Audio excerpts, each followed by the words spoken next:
Selamat pagi, izin memperkenalkan diri. Nama saya Karel Octaviana dengan angka NPM 2313041033 dari Program Studi Pendidikan Bahasa dan Sastra Indonesia, Fakultas Keguruan dan Ilmu Pendidikan Universitas Lampung. Selamat pagi anak-anak. Selamat pagi, Ibu. Terima kasih ya sudah dibawakan laptopnya. Iya, Ibu. Sama-sama, Ibu. Bagaimana kabarnya? Baik, luar biasa. Sudah terbaca ya, kita akan mempelajari apa pada siang hari ini? Sudah, Ibu. Teks hikayat, Bu. Sebelum itu kita berdoa terlebih dahulu ya. Ada yang membantu memimpin doa? Dari sini disilahkan. Untuk memulai pembelajaran kita berdoa menurut saya masing-masing berdoa mulai. Berdoa selesai. Terima kasih Cindy. Ibu absen terlebih dahulu ya. Ya, Ibu. Absennya belum diambil ya? Ini, Bu. Oh iya. Terima kasih dia. Sama Ibu. Cindy Aprilia Herlambang. Hadir Ibu. Hadir. Diah Agustian. Hadir, Ibu. Hadir. Ferdinanda Anggi. Hadir Ibu. Lengkap ya. Angkat, Ada yang- Ibu. Ada yang merasa tidak enak badan? Enji, Bu. Tadi muntah-muntah. Kenapa Enji? Asam lambung. Asam lambung. Jangan telat makan ya Enji. Nggak dapat MBG dia, Bu. Ada ingat materi seminggu lalu kita mempelajari tentang apa? Teks drama Bu. Drama. Drama, betul. Siapa drama queen di kelas ini? Dia. Gak boleh begitu ya. Termasuk bully atau bukan seperti itu? Ya. Bully. Baik, kita masuk ke pelajaran ya. Sudah siap? Sudah. Sudah. Baik, kita hari ini akan mempelajari teks hikayat. Nah, bisa terbaca? Bisa, Ibu. Jadi, teks hikayat adalah bentuk sastra naratif dari Melayu yang biasanya disampaikan dalam bentuk prosa. Cerita dalam hikayat sering mengandung nilai moral, sosial, budaya, serta unsur fiksi atau kisah nyata yang bertujuan untuk menghibur dan mendidik pembaca atau pendengar. Kira-kira ketika kalian membaca cerita, entah itu cerita pendek, cerita fabel, ada nggak nilai moralnya? Ada, Ibu. Kira-kira itu tujuannya untuk menghibur dan mendidik atau tidak? Iya, untuk mendidik juga, Bu. Nah, nilai moral itu sifatnya negatif atau positif? Positif. Positif, Ibu. Positif. Tuh. Nah, jadi hikayat ini berbeda dengan cerita yang seperti cerpen atau fabel ya. Jadi hikayat ini bentuk sastra naratif yang berasal dari Melayu, betul. Nah, berikut ada nilai-nilai dalam teks hikayat. Yang pertama yaitu mengandung nilai seperti moralitas. Nah, moralitas adalah ajaran baik dan buruk. Jadi ternyata moral itu tidak hanya baik saja, ada hal buruknya. Namun dari hal buruk itu harus dijadikan pembelajaran. Betul sekali Cindy. Lalu ada nilai kesetiaan dan persahabatan, pentingnya loyalitas dalam hubungan. Kira-kira kesetiaan dan persahabatan ini dalam jenjang apa? Sekolah Bu. Sekolah bisa, lalu Pertemanan. Ada lagi? Ini, Bu. Keluarga juga bisa kesetiaan. Betul. Lalu juga ada keadilan, gambaran perjuangan dan balasan baik, dan juga jahat. Keadilan biasanya di mana ya? Kerajaan-kerajaan gitu ya. Di pengadilan agama. Pengadilan agama, berat sekali bahasanya dia. Lalu juga ada kesabaran dan juga ketabahan. Nah, kesabaran dan ketabahan ini biasanya hadir ketika kita menghadapi permasalahan, Ujian. cobaan, betul. Lalu juga ada kejujuran, yaitu integritas tokoh dalam cerita. Lalu juga ada cinta dan pengorbanan. Siapa yang sudah cinta-cintaan ini? Dia Bu. Dia ya, kelihatan sedang berbunga-bunga ini hatinya tadi. Iya, Lalu Ibu. kisah cinta itu berupa kisah pengorbanan untuk cinta dan juga orang lain. orang lain. Jadi banyak ya nilai-nilainya. Iya Ibu. Nah, lalu ada struktur yang abstraksi, pembuka dengan gambaran umum cerita. Ini biasanya supaya pembaca ini langsung bisa tertarik. Iya. Iya. Wah, ini ceritanya bisa nyeritain tentang apa nih? Karena kalau misalnya di awal ini kayak pada suatu desa itu kan harus Pengenalan sama iya, jadi abstrak ini gunanya supaya langsung pada intinya gitu. Gambaran umumnya gitu. Iya, aja. orang tertarik nih. Wah, gimana nih berarti ceritanya? Kira dia membaca secara keseluruhan. Nah, yang pasti yang pertama ada orientasi, ya ini pengenalan Pengenalan latar, latar, waktu, dan juga tokoh. Latar biasanya apa saja anak-anak? Latar tempat, latar Tempat, iya. latar waktu. Biasanya di mana? Di kerajaan. Di kerajaan, Terus apa lagi? di Bangsawan hutan, di Hutan. sekolah, Nah, di lalu kebun. Bu ya, banyak sekali dia. Iya. Lalu ada komplikasi, ya ini masalah atau konflik yang muncul. Biasanya kalau di kerajaan itu konfliknya apa sih? Raja biasanya tarung gitu Bu. Sayembara.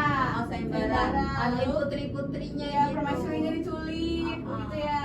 Nah, lalu ada lagi evaluasi atau reaksi tokoh terhadap konflik. Nah, setelah mengetahui konflik, pastinya ada resolusi. penyelesaian konflik. Ini masuknya ke dalam resolusi. Betul. Setelah masalahnya selesai, lalu Ada koda. ditutup dengan Kesimpulan cerita. kesimpulan ini masuknya ke dalam Koda. koda. Koda. Betul. Nih ada kutipan. Hikayat bukan hanya cerita, tapi cermin budaya dan sejarah kita. Wih. Nah, berikut ya ada contoh-contohnya. Hikayat Hang Tuah, yakni kisah pahlawan yang setia dan berani dalam perjuangan. Lalu ada hikayat Raja Babi, cerita lucu tentang kebijaksanaan seekor babi yang menjadi raja. Lalu Oh, ada berarti babinya itu jadi raja ya Bu? iya, berarti ya Bu. iya Ya, seperti fabel gitu fabel, ya. betul. Tapi sifatnya manusia. Iya, tapi Melayu gitu ya Bu. Iya betul. Lalu ada hikayat si miskin, mengisahkan perjalanan seorang yang miskin namun bijaksana. Lalu ada peran hikayat, itu mengajarkan nilai moral dan untuk memperkaya budaya kita. Jadi ini masuknya ke dalam keragaman budaya ya. Ya Ibu. Nah, Banyak kan? iya. Lalu ada jenis-jenisnya. Yang pertama ada apa saja? Hikayat Hikayat Melayu. Melayu. Ya ini yang berisi tentang kisah pahlawan dan budaya Melayu. Lalu ada sejarah, mencakup peristiwa dan tokoh sejarah. Lalu hikayat peristiwa, betul ya, cerita cinta, peperangan, kejadian dramatis. Lalu ada cerita rakyat, ya, ini warisan lisan yang membuat nilai dan kepercayaan masyarakat. Nah, lalu ada tambeh, yaitu Bentuk hikayat tradisional. apa ini? Waduh. Nah, Sunda dengan bahasa yang khas. Nah, bisa dipahami? Bisa Ibu. Sudah dicatat? Sudah Ibu. Sudah. Jadi tadi kita sudah mempelajari apa saja? Nih, pengertian, Hikayat. nilai, struktur, dan juga Jenis. contoh-contohnya Jenis. tadi apa saja Ya. ya? Betul. Nah, ada yang ingin ditanyakan? Cukup. Cukup, berarti sudah paham ya? Coba berarti Ibu ganti yang nanya. Tadi nilai-nilainya ada apa saja? Moralitas. Moralitas, kesetiaan, Kesetiaan. Ini Bu, bentar Bu. nih, Kejujuran. Kejujuran, kesabaran, keadilan, cinta dan pengorbanan Bu. Berarti sudah bisa ya jika Ibu berikan tugas. Bisa. Ingat ya, minggu depan kalian sudah UAS. Ini Iya, pertemuan Ibu. terakhir kita ya. Gimana? Sedih atau senang? Senang Ibu. Senang mau naik kelas. Yeay. Baik, Ibu minta untuk kalian membentuk kelompok ya. Satu Baik. kelompok berisi 3 orang. Ayo kita. Sini guys. Nih, Ibu berikan contoh teks hikayat. Bisa terbaca tidak? Bisa. Yuk kita baca. Jadi judulnya ada 3 pengembala yang lapar. Dikisahkan 3 orang pengembara yaitu Buyung, Kendi, dan Awang sedang dalam pengembaraan. Ketika tiba di hutan, perut mereka sangat lapar, tetapi perbekalan mereka sudah habis. Dalam keadaan lapar, Kendi dan Buyung pun sesumbar bahwa mereka bisa menghabiskan nasi sekawah dan 10 ekor ayam seorang diri dalam keadaan seperti ini. Namun, tidak seperti teman-temannya, Awang hanya mengharapkan sepiring nasi dan lauk yang cukup untuk mengisi perutnya. Di tengah hutan, mereka bertemu seekor burung jantan yang sangat sombong dan memiliki 4 istri. Burung itu berkata bahwa ia mampu menjaga keempat istrinya, sedangkan Sri Rama yang hanya memiliki 1 istri saja tidak mampu menjaganya. Sri Rama merasa tersinggung mendengar hal tersebut, lalu ia berdoa kepada Dewata agar burung itu tidak dapat melihat istrinya. Tidak lama kemudian, burung itu pun menjadi buta. Nah, lalu ketiga pengembara pun akhirnya menemukan sebuah desa.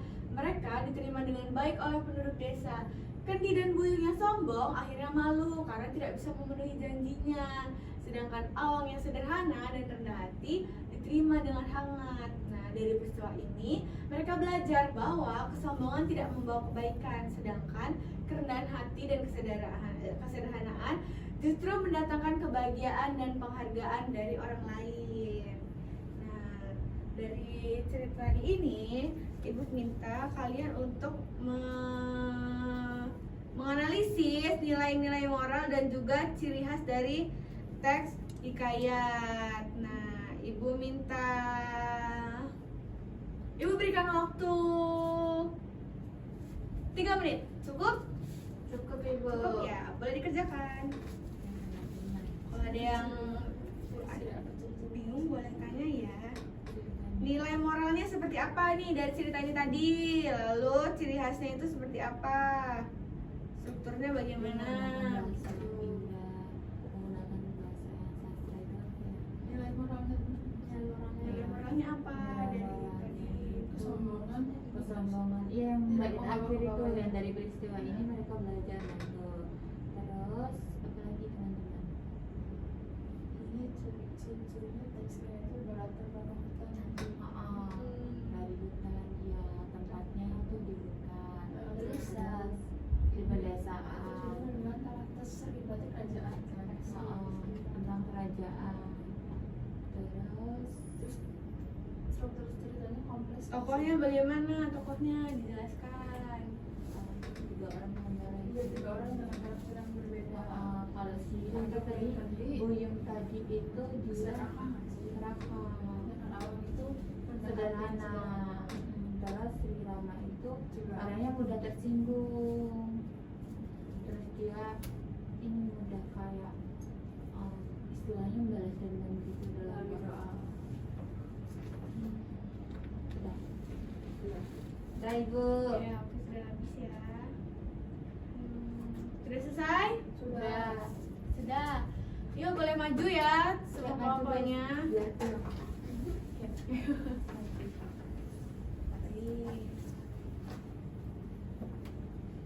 Perkenalkan diri kepada teman-temannya ya. Lalu boleh disampaikan hasil analisisnya. Baik, teman-teman, kita dari kelompoknya sini. Bisa Dari kelompok perkenalan 3 ya? kelompok 3. Saya Dia, saya Andi. saya Cindy. Jadi ini tentang Hadap ke teman-temannya dong. ya, jadi ini teman-teman, ini tentang 3 pengembala lapar. Jadi aku langsung ke nilai moralnya dulu ya. Jadi nilai moralnya itu tuh dari ini di bait akhir teman-teman dari peristiwa ini mereka belajar bahwa kesombongan tidak membawa kebaikan, sedangkan kerendahan hati dan kesederhanaan itu justru mendatangkan kebahagiaan dan juga penghargaan dari orang lain. Alasannya akan dijelaskan oleh Cindy. Iya, kenapa nggak boleh sombong? Karena sombong itu tidak membawa kebaikan, malah membawa Dari petaka ini kita sendiri. dari ini cerita tadi. Sombongnya sombongnya dari cerita yang mana? Ini Bu yang Sri Rama Bu.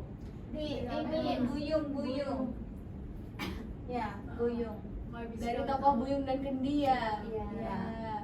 Kan kalau sederhananya itu dari Tokoh Ambon Bu. Tokoh awal. Dia hanya mengharapkan setiap nasi dan lauk yang sederhana untuk mengisi kebutuhan. Sedangkan baik Buyung dan Kendi itu harus memakan 10 ekor ayam untuk seorang diri.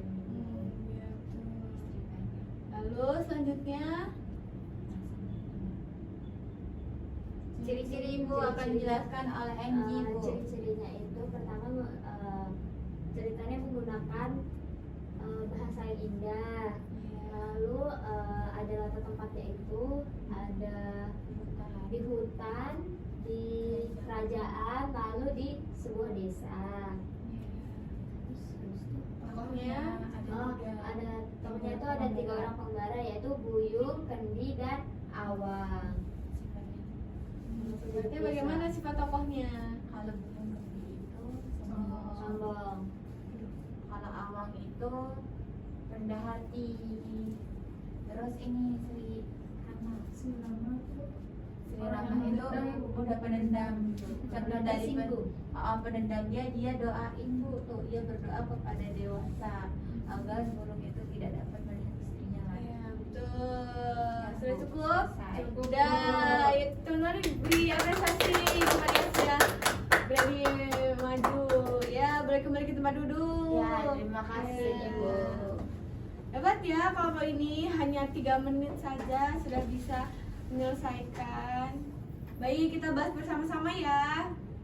Nih dia, jadi nilai moralnya yaitu kerendahan hati lebih dihargai daripada kesombongan. Juga kesederhanaan ini membawa kebahagiaan dan penghargaan dari orang lain. Lalu kesombongan ini dapat membawa malu dan juga kekecewaan. Tadi sombong kan siapa? Buyung sama Kendi. Buyung sama Kendi. Mereka bilang akan menghabiskan nasi sekawa dan 10 ekor ayam. Pada kenyataannya sebaliknya, mereka tidak bisa ya dan bahkan tidak mendapatkan.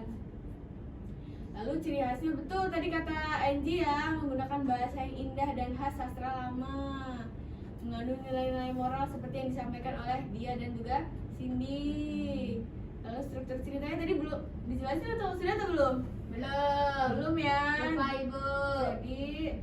Tadi struktur ceritanya ada abstraknya tidak ada ya sepertinya. Tidak. Ada hanya langsung ke orientasi, langsung komunikasi, evaluasi, resolusi. Evaluasi tidak ada ya. Langsung resolusi dan kode.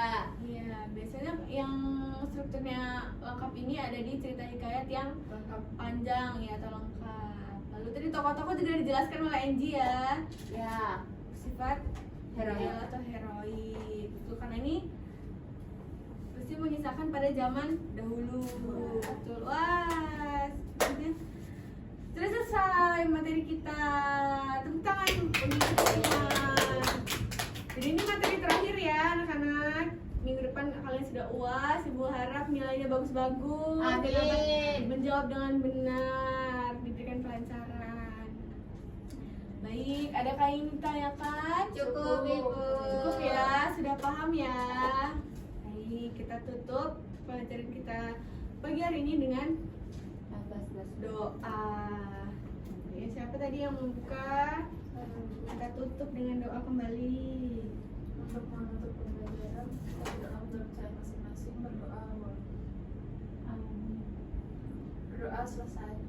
Oke, terima kasih ya Cindy. Terima kasih anak-anak. Ibu Ya, Ibu. harap nilai UASnya bagus-bagus ya. Amin. Ibu cukupkan. Ibu ucapkan maaf apabila ada kesalahan kata dan perbuatan selama Ibu mengajar. Sekian dan terima kasih. Sampai Terima jumpa kasih kembali. Ibu. Iya Ibu, hati-hati Ibu. Izin memperkenalkan diri, saya Cindy Aprilia Halambang dengan MPM 23130418083 sebagai observer lisan dari nama calon guru yaitu Caroline Octaviana dengan MPM 23130410333 dengan topik yaitu teks cerita hikayat. Keterampilan yang pertama adalah berkomunikasi antar pribadi dengan cara menunjukkan kegiatan, menunjukkan kepekaan, mendengarkan, merespon, membangun hubungan saling mengerti, mendukung, membantu, mengerti perasaan, dan menangani emosi siswa dengan cara mengendalikan situasi dilakukan dengan cukup baik. Yang selanjutnya adalah keterampilan merencanakan dan melaksanakan kegiatan, yaitu menetapkan tujuan, merencanakan kegiatan, membantu menilai dilakukan dengan cukup baik. Yang selanjutnya adalah rencana yang memadai, yaitu yang pertama kegiatan setiap orang, penyediaan alat, penyediaan sumber, dan cara membantu siswa dilakukan dengan cukup baik. Yang selanjutnya adalah pendekatan guru, yaitu dengan cara menyenangkan, menantang siswa untuk berpikir, mendorong siswa untuk mengumpulkan pendapatnya, dan yang terakhir adalah mendorong siswa untuk menyelesaikan tugasnya dilakukan dengan cukup baik. Sekian observasi dari saya, terima kasih.